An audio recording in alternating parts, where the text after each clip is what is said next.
안녕하세요. 네, 자, 이번 시간에는 지난 116회 전산회계 2급 이론 문제풀이를 한번 시작해 보도록 하겠습니다. 바로 출발하겠습니다. 자, 1번. 다음 중 혼합거래에 해당하는 것으로 옳은 것은 그랬어요. 자, 그런데 우리가 거래는 교환거래라는 게 있고, 그 다음에 손익거래라고 하는 게 있고, 그리고 혼합거래라고 하는 게 있어요. 이렇게 보시면 되는데 교환거래는 차변과 대변에 모두 자산, 부채, 자본으로만 되어 있는 거래를 교환거래라고 해요. 그러니까 어떻게 보면 교환거래는 수익과 비용이 나오지 않는 거래를 우리가 교환거래다라고 얘기해요. 그래서 자산, 부채, 자본으로만 되어 있다. 이렇게 보시면 되겠고, 그 다음에 손익거래는 한 변에 수익 또는 비용이 존재하는 거래예요. 그러니까 한 변은 수익 비용, 또 한 변은 자산 부채 자본. 이렇게 구성되어 있는 것 손익거래다라고 얘기를 하는 거고, 혼합거래는 한 변에 자산, 부채, 자본 중에 하나와 같은 변에 수익 또는 비용 중에 하나가 이렇게 해서 얘들 중에 하나와 얘네들 중에 하나가 동시에 존재하는 것을 우리가 혼합거래다라고 얘기를 하는 거예요. 자, 그래서 1번을 보면 1번 임대차 계약을 맺고 당월분 임대료 50만 원을 현금 받았다. 그럼 우리가 분개를 하게 되면 차변에 현금 들어오게 되고 대변에 임대료라고 처리를 하게 되니까 한 변에 수익이 들어왔죠. 그렇죠? 그러니까 얘는 무슨 거래? 손익거래에 해당한다. 이렇게 보시면 되겠고, 2번 보기는 단기 대여금 회수액 30만 원과 그 이자 3천 원을 현금으로 받았다. 그러면 우리는 현금이 30만 3천 원이 들어올 거고, 그 중에 30만 원은 대여금에 대한 회수니까 단기 대여금 30만 원, 그리고 이자 수익이 3천 원 이렇게 나왔겠죠. 그렇죠? 그러니까 한 변에 자산과 수익이 동시에 존재하니까 얘가 바로 혼합거래에 해당한다. 이렇게 보시는 거예요. 이해가 되셨을까요? 네. 3번 보기는 차입금에 대한 이자를 현금으로 지급했으니까 차변에 이자 비용, 대변에 현금이 나오겠죠. 차변에 이자 비용, 대변에 현금, 이자 비용 혼자 있으니까 손익거래에 해당하는 거고, 상품을 매입하고 대금 중 10만 원 현금 나머지 잔액은 외상. 그러면 얘는 수익 비용이 나오지 않아요. 차변에 상품, 대변에 현금, 외상 매입금 이렇게 나오기 때문에 자산, 부채, 자본으로만 되어 있는 거래입니다. 그래서 이걸 우리는 교환거래다라고 얘기를 하는 거예요. 이해가 되셨을까요? 그래서 정답은 2번이 되겠고요. 자, 그 다음 문제 2번. 다음 중 재고자산의 원가를 결정하는 방법에 해당하는 것은 그랬는데, 제가 수업 시간에 어떻게 했냐면 이걸 우리는 단가 결정 방법이다라고 얘기를 하고,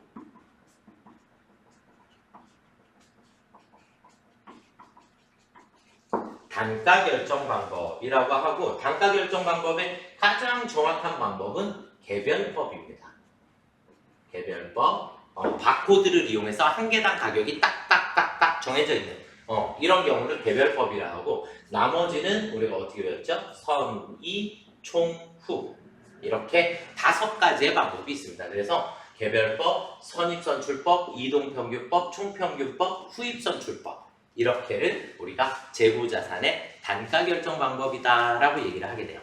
이해가 되셨을까요? 네, 그래서 정답은 1번 선입선출법이 되겠고요.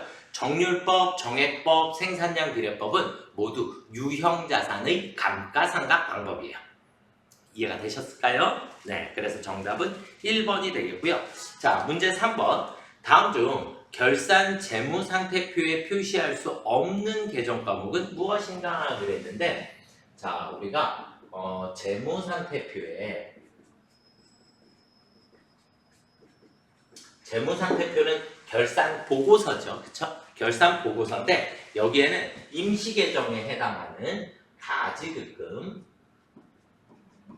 가수금, 그리고 현금과우조, 그리고 인출금, 이렇게 네 가지의 임시계정 과목은 재무제표에 기록하지 않습니다. 그래서 결산일날 우리 무조건 소멸시켜주는 회계 처리를 하죠. 그렇죠? 그래서 결산일날 무조건 소멸해야 한다. 그래서 정답은 2번이 되겠습니다. 자, 그 다음 문제 4번으로 넘어가 보겠습니다. 문제 4번은 유형자산의 처분손익을 계산하면 그랬는데 유형자산을 처분할 때는 우리가 무조건, 이거는 암기하시면 좋아요. 예를 들어서 건물이다. 그러면 건물이라는 걸 처분을 하게 되고, 건물을 처분하면 무조건 차변에 감가상각 누계액이 없어지게 돼요. 없어지고 차변에 돈이 들어오게 되고, 그 다음에 돈이 남는 경우가 있을 거고 모자라는 경우가 있을 수 있어요. 그래서 돈이 남으면 우리 뭐라 하죠?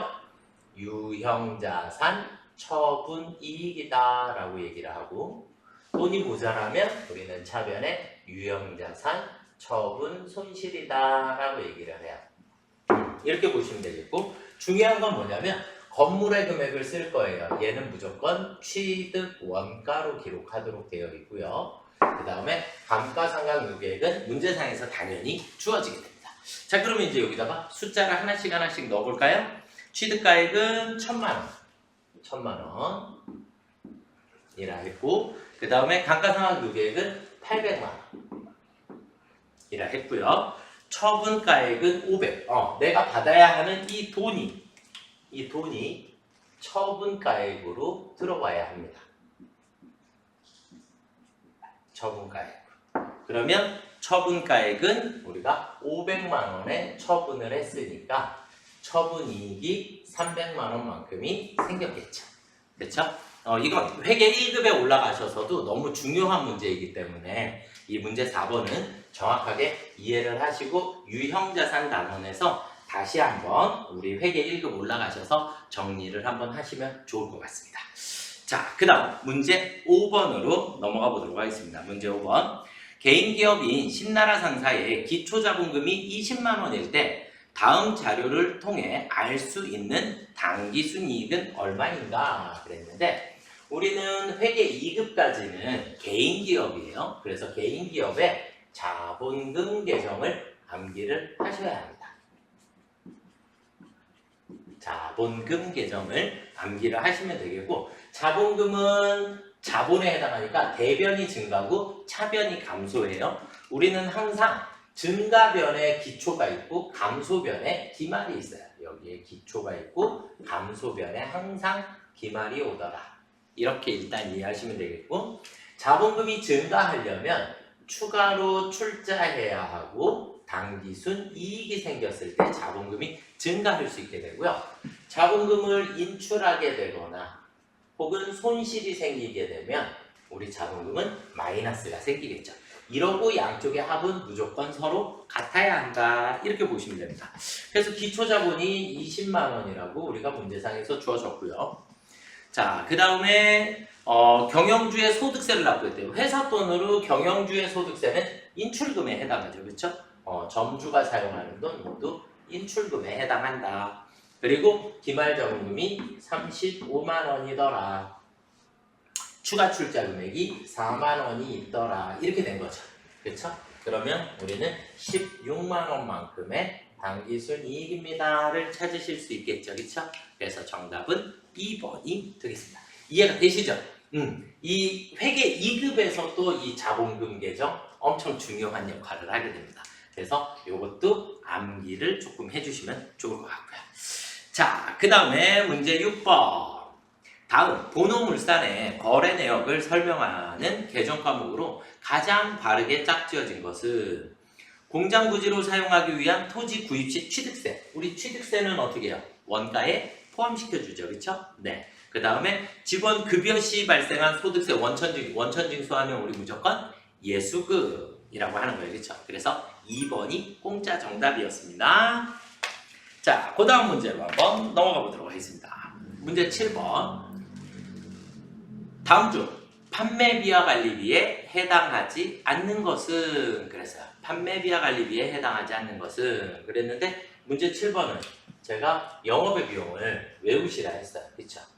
우리 영업의 비용을 암기하십니다. 영업의 비용 안에는 우리 뭐뭐뭐뭐 있었죠? 이자 비용, 기부금, 무슨 손실, 그리고 기타의 대손상각비가 있어요.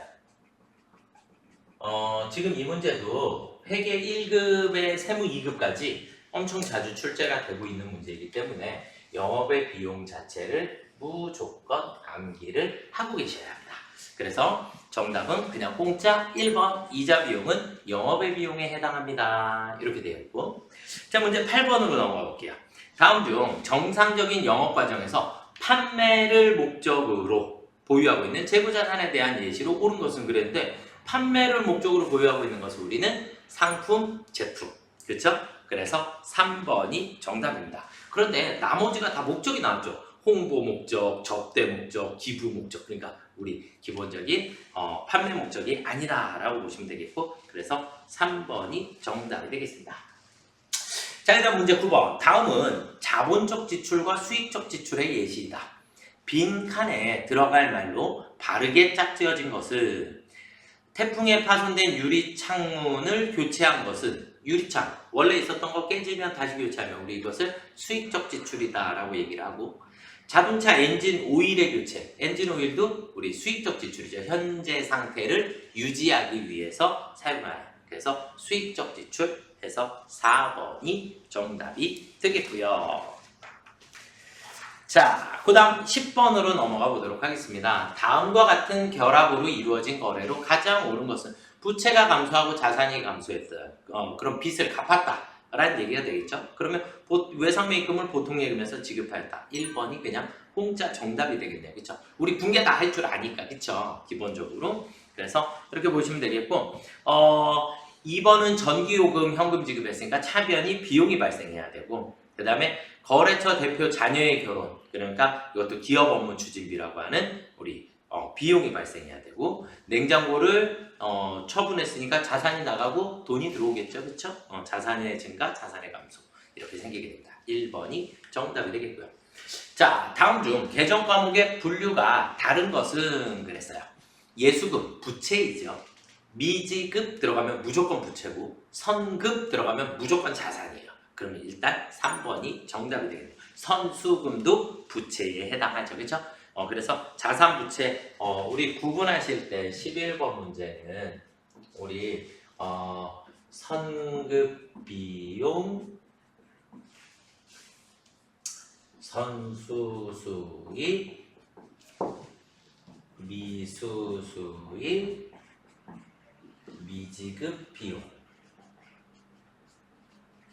이렇게 네 가지가 나오게 되고, 뒤에 끝에가 비용이고 수익이고 이렇게 딸려 있어도 선급 미수는 무조건 자산입니다. 무조건 자산이고, 선수 미지급은 무조건 부채에 해당하는 개정 과목이에요. 아시겠죠? 네, 이렇게 보시면 되겠고, 자, 그 다음 12번.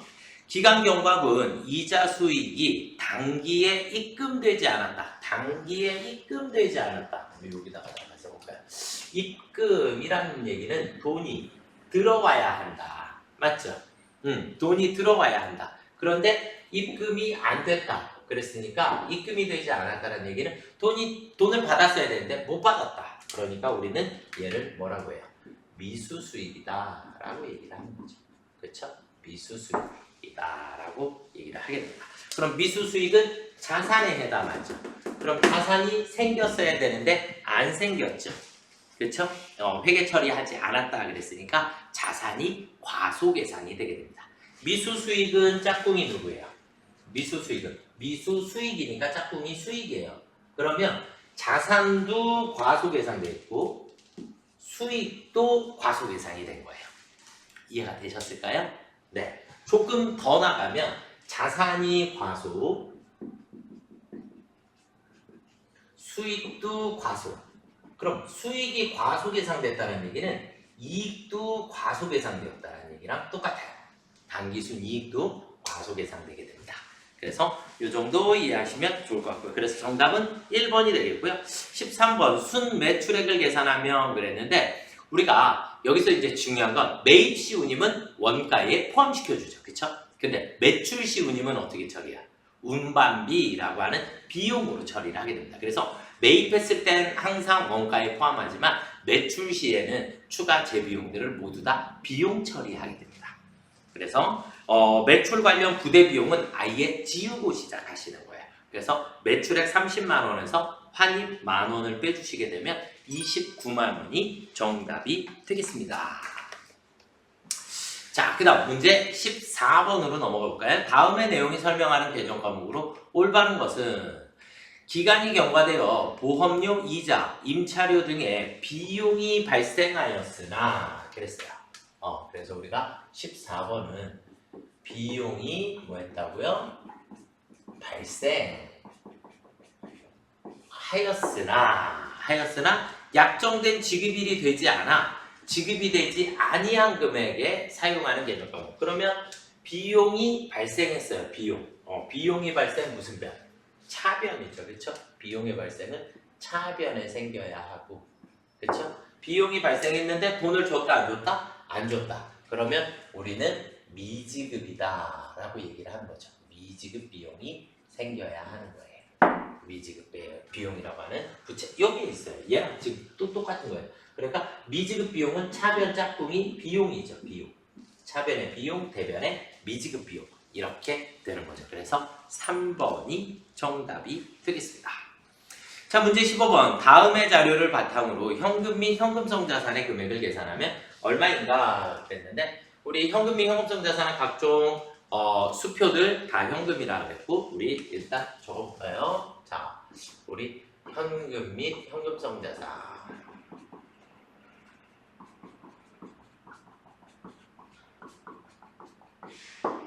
현금 및 현금성 자산에는 현금이 있고 당좌예금 그리고 보통예금 그리고 현금성 자산이 있죠.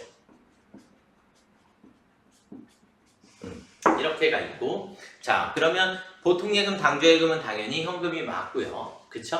현금 및 현금성 자산이 정기예금은 단기금융상품에 해당하고 단기대여금, 단기매매증권도 단기 투자자산에 속하게 됩니다. 그래서 일단 이 정도. 현금에서는 삐리리 수표들 그리고 또 뭐 외워야 돼요? 우편환증서 그리고 무슨 통지서 이런 것들 암기해 주시면 되겠고 당좌예금은 당전발행 당좌수표만 당전발행 수표만 당좌예금이고 보통예금 나올 거 없고 현금성 자산은 취득일 기준으로 취득 당시 만기가 3개월 이내인 채권입니다.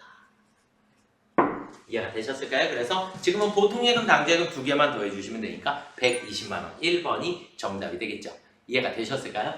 자, 우리가 지금 이번 회차에서 쭉 살펴보면 이번 회차는 분계만 정확하게 하실 수 있어도 맞출 수 있는 문제가 생각보다 많고 우리 회계 2급에서 가장 중요한 역할을 해주는 건 분계예요. 그리고 성급성수 미수미지급 이렇게 결산일날 우리가 내년도 것까지 미리 지급했다면 내년도 것은 빼야 한다. 이런 성급선수 미수미지급이라고 하는 게 왜 생기는 거냐면 발생주의 때문에 생기는 거예요. 그래서 발생주의다라고 하는 우리 회계는 단기분 것만 단기의 수익이나 비용으로 처리해야 하고 내년도분이라든지 내년도분이 있다라고 하면 올해 거에서 무조건 빼주셔야 돼요. 그래서 올해 것과 분리시켜 주셔야 돼요. 올해 것만 수익 비용. 그래서 단기분은 수익 비용이어야 한다. 혹은 단기분만 수익 비용이어야 한다. 그래서 제가 발생주의를 너무 중요하게 회계 2급에서 설명을 해드리고 있으니까 영상들을 조금 참고하셔서 공부들을 조금 하시면 다음 시험에 분명히 좋은 실력이 되지 않을까, 좋은 결과가 있기를 기원하도록 하겠습니다. 수고들 많이 하셨습니다.